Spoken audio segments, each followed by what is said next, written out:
وبسم الله الرحمن الرحيم. أحبة الكرام، السلام عليكم ورحمة الله وبركاته، ومع درس جديد وهو آخر درس في الأرقام، الدرس 11. الأرقام ما فوق 100 إلى 100,000 باللغة السندية، ما فوق 100 إلى 100,000 باللغة السندية، وهو آخر درس في الأرقام. أولا عندنا مراجعة مختصرة شوية في الأرقام التي درسناها سابقا باختصار. ده بمعنى 10، فيها 20، تريها 30، चालीह 40، 50 50،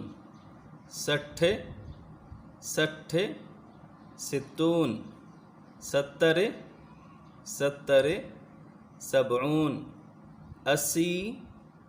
70، 80 80، 90 90،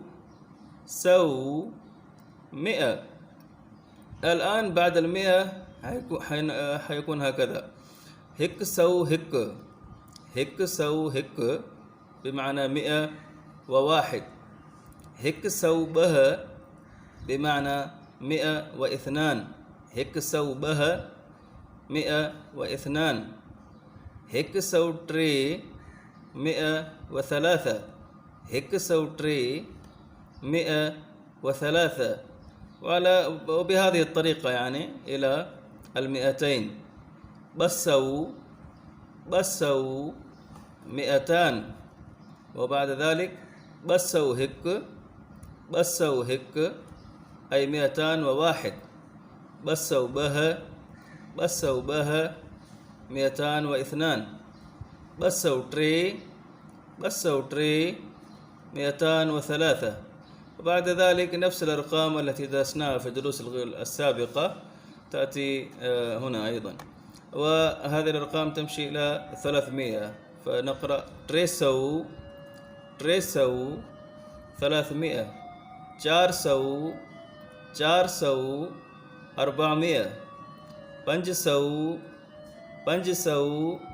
500، 600 600، 700 700، 800 800،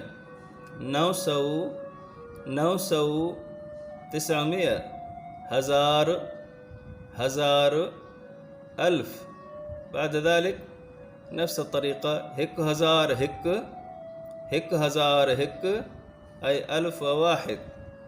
هك هزار به 1002. هك هزار به 1002. هك هزار تري 1003. وهكذا كما درسنا في الأرقام في الدروس السابقة. ثم نأتي بهزار بمعنى 2000. تري هزار 3000.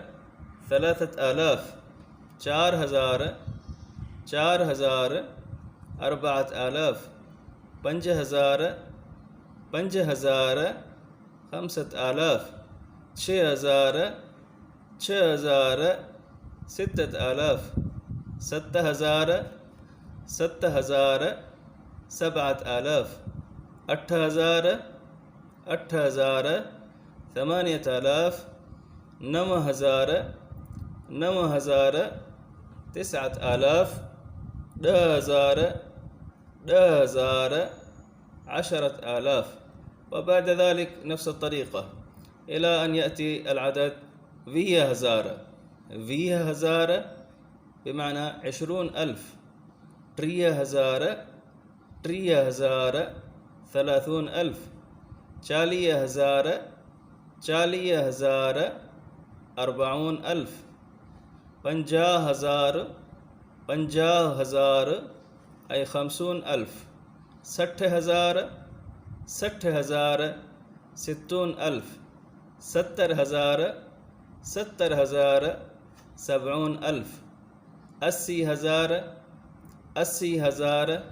80,000